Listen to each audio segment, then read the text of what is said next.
Ese wari uzi ko ikiganza kimwe cyawe cyuzuye ubunyobwa gishobora kuguha intungamubiri zagufasha icyumweru, zigafasha uruhu rwawe, zigafasha umubiri wawe, ubudahangarwa bw'umubiri wawe, ndetse bigafasha n'ubwonko bwawe mu mikorere yabo bwa buri munsi? Tubahaye ikaze kuri The Healthful Vie. Uyu munsi tugiye kuganira ku bunyobwa, cyangwa se tugiye kurebera hamwe imimaro 10 cyangwa se imimaro igera ku 10 y'ubunyobwa, icyo ubunyobwa bushobora kuba bumara ubuzima bwawe. Nyamara mu gihe benshi tubifata ubunyobwa nk'ibiribwa bito cyangwa se nk'ibiribwa bya deseri, benshi tutanashishikariye kubirya kandi tutazi ko byihishemo imimaro yose tugiye kurebera hamwe. Tudatinze rero bujya ku ikubitiro, ubunyobwa nuko bufite umumaro mwinshi cyangwa se umumaro munini ukomeye wo kuba bushobora kukurinda indwara z'umutima. Ati gute rero?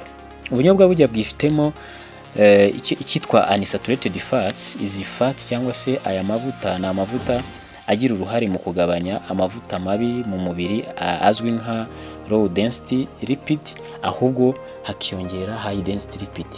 Ibi rero iyo ubwo ubunyobwa iyo ubikoze gutya, iyi unsaturated fats iyo ibikoze gutya, nuko nk'ingaruka cyangwa se nk'ikintu cyiza kivamo bibyara, nuko bituma hatabaho gufungana kw'imiyoboro y'amaraso. Iyo iyo miyoboro y'amaraso idafunganye, ibyo bigafasha amaraso yawe kuba yatembera neza, kandi bikagabanya n'ibyago byo kuba warwara indwara y'umutima, cyangwa se n'icyo benshi twita cyangwa se kizwi nk'umuvuduko w'amaraso.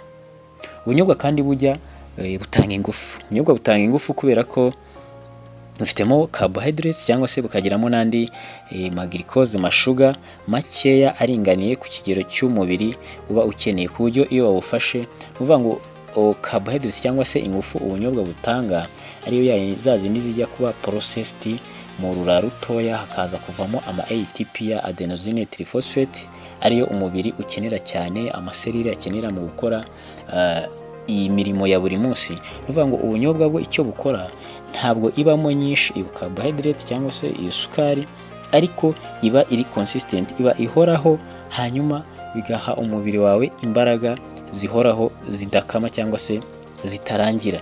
Ubunyobwa kandi burya bugira n'uruhare mu kuba bwakubaka utwo turemangingo cyangwa se serire z'umubiri wawe, kubera ko kuba zifitemo iyo carbohydrate itanga ama ATP, itanga iyo energy izajya gufasha ayo maserire cyangwa se uturemangingo twawe. Burya ubunyobwa bubamo na proteine, kandi izi proteine nta kindi zishinzwe, icyo zishinzwe no kuba zagira uruhare mu kubaka umubiri wose.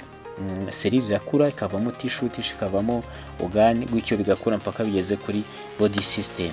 Kubera ko izi proteine ziboneka mu bunyobwa ziba processed, nazo hakaba havamo uduce twazo dutoya twitwa ama amino acid. Izi amino acid rero nta kindi, nta wundi mumaro wazo nuko zigira uruhare mu gufasha cyangwa se mu kuba zakubaka imikaya, zakubaka uruhu, imisatsi yawe, ndetse n'utundi turemangingo twose n'izindi ngingo zose, yewe bikaba byabirinda no gusaza. Kuvuga ngo ibyapfuye, serire zapfuye, bukagira izi amino acid zikagira uruhare mu kuba zazisimbuza, zakubaka izindi seri nshyashya. Ubunyobwa kandi bujya bugira undi mumaro cyane ukomeye wo kuba bushobora gufasha ubwonko bwacu mu mikorere y'ubwonko bwacu igiye itandukanye, kubera ko ubushakashatsi bwagaragaje ko ubunyobwa bwifitemo fati cyangwa se amavuta meza ya unsaturated fats yitwa omega 3 fatty acid, ndetse bukagiramo na vitamine A ya yindi bita tocopherol, ndetse bukagiramo n'umwihariko wa magnesium y'umwihariko cyangwa se nk'umunyu ngugu. Ibi byose rero bikaba bifasha kuba ubwonko bushobora kuba bwa processing amakuru cyane cyane nk'amaneuron, bikaba byafasha itumanaho hagati y'amaneuron, ndetse bikanoza n'imikorere y'ubwonko mu bijyanye no kwibuka, kuba watekereza, kwiga. Ejo ubu munsi ukiga ibintu, ejo ukaba ukibyibuka, yaba ari nk'umunyeshuri ukaba wabisubiza uko kwibuka muri iyi mikorere y'ubwonko. Iyo ufata ubunyobwa kenshi cyane cyangwa se iyo uburya, birabyihutisha cyangwa se binoza iyi mikorere y'ubwonko, umuntu akashobora kuba yakibuka ibintu vuba.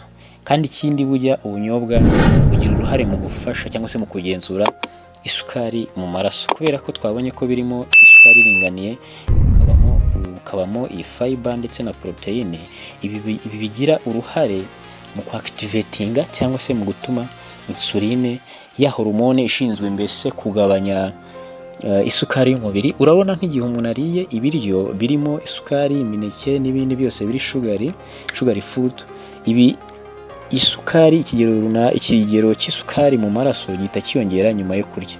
Iyo kiyongeye nyuma yo kurya rero, habaho umusemburo wa insuline uhita ugira uruhare mu gukoresha uko ushoboye, mu kuba wabwira umubiri, ibindi bice byose by'umubiri ugakoresha uko bishoboye, ugakenera imbaraga nyinshi kugira ngo ya sukari biyikoreshe ivemo ATP igabanuke mu maraso. Umwihariko w'ubunyobwa rero nuko bufitemo iyi fibers ndetse n'iyi proteine bifasha isukari yawe, isukari y'umubiri, cyangwa se bifasha umubiri kwakira isukari gake gake, isukari ikagenda processically mu maraso, ikaba igenda ku kigero runaka buhoro buhoro, ikigero gikenewe.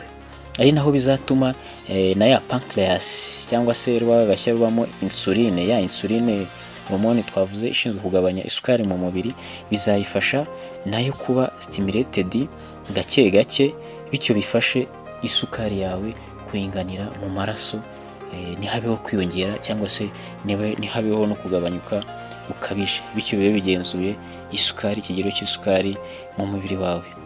Ubunyobwa burya kandi bugira n'uruhare mu kuba bwakomeza amagufa yawe, kubera ko usibye kuba bufitemo iyo proteine n'amafiber ndetse na vitamine A n'ayo mafati, bwifitemo n'iyindi myunyungugu y'umwihariko nka calcium ndetse phosphore, yewe na magnesium twayivuze.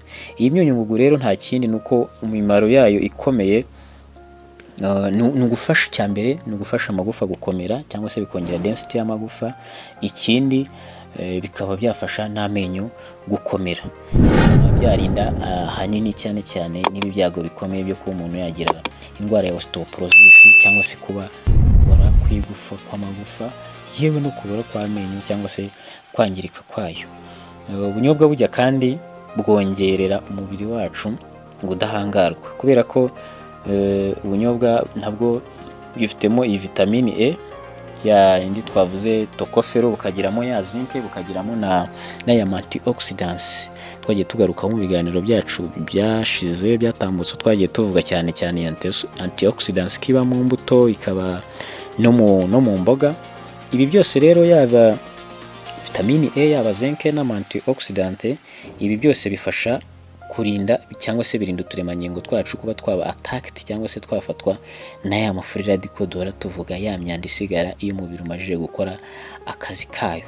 Ibi byose rero iyo bifashwe na ya antioxidants, umubiri nta cyubu kibaye, birasohoka nyine nk'imyanda ahabugenewe, either mu macanjwe, mu nkari, cyangwa se no kuba byasohoka no mu byuya.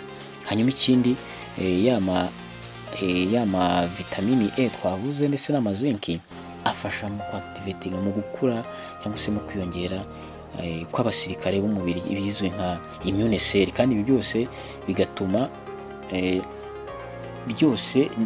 bigatuma umubiri cyangwa se ya seli bikayirinda, bigatuma idashobora kuba yaba attacked cyangwa se yarwara. Icyo rero iseli itarwaye niho haba birinze umubiri w'umuntu, cyangwa se niho ubwo budahangarwa buba bukeneye. Naho tuvuga ngo ubudahangarwa, umuntu afite ubudahangarwa bungana gutya kubera ko za immune system ze cyangwa se babasirikare be bari active kandi bari alert, ku buryo ahabaye ikibazo cyangwa se aho seli yangiritse barasimbuka vuba bagahita bajya gutabara.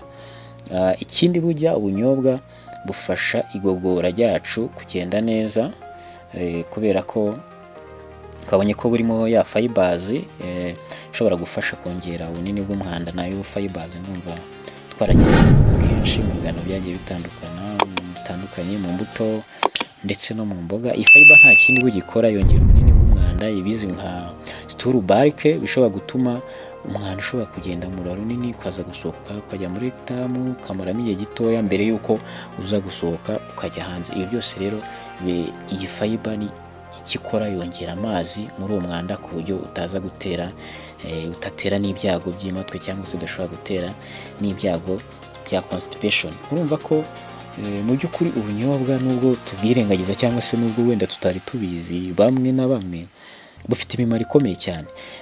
Twavuze ko ku mutima bifasha kuba byagabanya mu mubiri iriya lipid mbi cyangwa se amavuta mabi ya high density lipid, ya low density lipid bikongera high density lipid mu mubiri. Iyo byongeye ayo mavuta, ibi nibyo bituma hatabaho gufungana kw'imiyoboro y'amaraso cyangwa se blood vessel. Bitafungana rero bikoreza umutima mu gukora akazi kawo, bikaba byarinda n'izo ndwara z'umutima. Ikindi twabonye ko ubunyobwa bufitemo ama carbohydrates ndetse n'amashuga bifasha mu kuba byatanga imbaraga mu mubiri ku buryo buhoraho, buri regire kandi bunogeye umubiri, kubera ko bifasha kuba bitazamura isukari cyane nyuma yo kurya cyangwa se bitanayigabanya cyane. Kandi ikindi twabonye ko nuko ubunyobwa butanga n'imbaraga, yego byo twatuvuze hejuru. Kandi ikindi twabona ko ubunyobwa bufasha mu gusana k'uturemangingo cyangwa se no mu gukora utundi duserire dushyashya tw'umubiri, kubera ko za poroteyine twabonyemo ziragenda zikavamo amino acid, uducomponent cyangwa se uduce duto twazo. Hanyuma amino acid nta kindi ashinzwe no kugenda mu ruhu, no kugenda mu bisatsi, no kuba ashobora kugenda no kurema utundi turemangingo, yewe agasana n'utwo twangiritse. Ikindi twabonye nuko ubunyobwa bufasha mu kongera cyangwa se mu guteza imbere imikorere y'ubwonko bwacu, kuko harimo ya fati nka omega 3 fatty acid izwiho cyangwa se izwiho umwihariko. Iyi fati ngira ngo mu biganiro byatambutse muzabirebe, twayibonye ko no muri avoka iyi fati cyangwa se aya mavuta afite umwihariko wo kuba ashobora gutuma umuntu ubwonko bukora neza bw'umuntu cyangwa se processing amakuru, byifatanyije ni magnesium cyangwa se ubu butare byifitemo imyunyungugu ndetse na vitamine E, bifasha amanirone cyangwa se uturemangingo tw'ubwonko kuba dushobora guprocessinga cyangwa se gutwara amakuru neza. Nkaba umunsi niga ndeba, nkaba ejo mbyibuka, nkaba nshobora no kubyandukura nkabisubiza. Ubwonko bukibuka neza ndetse ukanatekereza neza, umuntu akaba clever cyangwa se agatekereza ibintu biri clear. Kandi twabonye ko nanone ubunyobwa bufasha mu kuba bwakongera ubudahangarwa cyangwa se bwazamura n'ireme ry'amagufa, yaba mu gukomera cyangwa se na bone density, ntihazemo porosity cyangwa se utwenge, bikarinda osteoporosis, kwakubura cyangwa se kwangirika.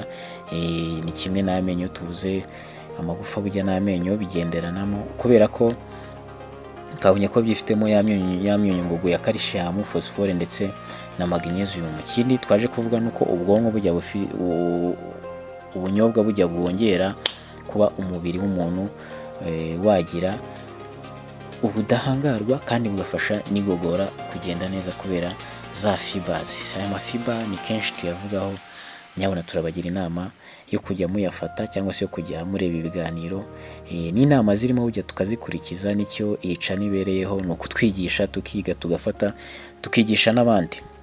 Nk'ikintu twacyura hano rero nuko ubunyobwa burya si ngombwa ngo bube ari quantité nyinshi nk'uko benshi dukunze kubitwara, ngo ni biri mu biryo bito cyangwa se biri muri dessert, ariko ikiganza cyawe mu minsi 3 cy'ubunyobwa cyangwa se mu minsi 4 kirahagije cyo kuba cyagize umumaro ku buzima bwawe. Ubunyobwa bujya nk'uko twakomeje kuba tubibona bufite umimaro minini cyane ikomeye ku buzima bwacu, ndetse ni ku buzima bwacu, ingingo mu buryo bwose ubwo ari bwo bwose. Ubunyobwa umwihariko nuko aho bufitiye akamaro gakomeye nuko bufite igice kinini bukoraho ku bwonko, bukaba bwakora ku magufa ndetse bukaba yewe bwafata n'igogora. Ibi ari nkabyo tubara nk'ibice byinshi, nk'ibice by'ingenzi bikomeye ku mubiri wa muntu. Ngayo nguko rero, niba utarubizi ibi ngibi ku bunyobwa, nawe nyaboneka ubimenye, hanyuma twese turinde ubuzima bwacu, tugire amagara mazima. Ndabashimiye, mwari kumwe nanjye Jean d'Amour, umunyeshuri muri Kaminuza y'u Rwanda. Mukomeze mukurikire DLF Kadomo Olivier.